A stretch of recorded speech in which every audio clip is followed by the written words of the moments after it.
Hi, this is Donna Estin. I'm a knitwear designer and VP of Public Relations for TKGA. I also teach the TKGA certification course for knitwear designers. And this is the picking up stitches along a vertical edge. So we want to identify our columns of stitches, and each stitch looks like a little V. So we want to be able to see our columns. We are going to be working between the first and the second column. The first column might be a little difficult to see, so just pull it apart. That's your first one. It's usually turned a little to the side. What we want is this space right here in between the first and the second column. Between the first and second stitch, you can see going all the way up. That's where we're going to be working.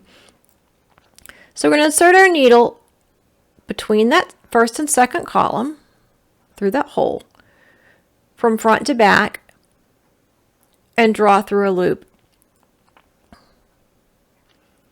We go into the next hole, and you'll see there's a little bar in between.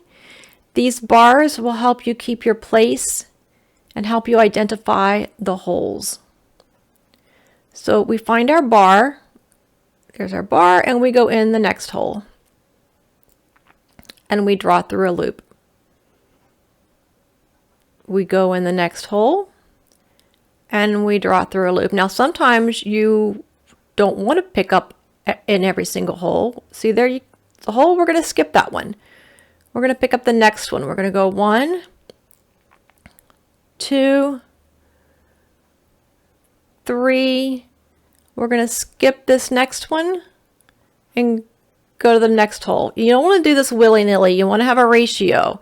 So the way you do this is you figure out how many stitches you're knitting per inch, and in this case we have 6, and how many rows you're knitting in an inch. And in this case we have 8.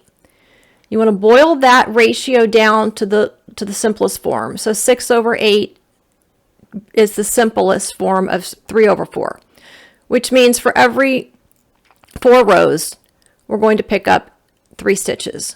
So we're going to pick up 1, 2, 3, skip, 1, 2, 3, skip. So now you can see we have a visible edge. All of our stitches in that second column, which is now our first column that's visible, is nice and even and straight. We have not split any stitches. Our first column of stitches is now tucked away here in the back. The 2 pieces lie flat because we've picked up the correct ratio of stitches. And all the stitches were picked up between that first and second column. So remember to do your ratio, figure out how many stitches and rows you're doing per inch, and then boil that down. 3/4 is a good formula. It tends to work with most stitch patterns. But that way your fabrics, both pieces of the fabric, will lay nice and flat. And that is how you pick up stitches along a vertical edge.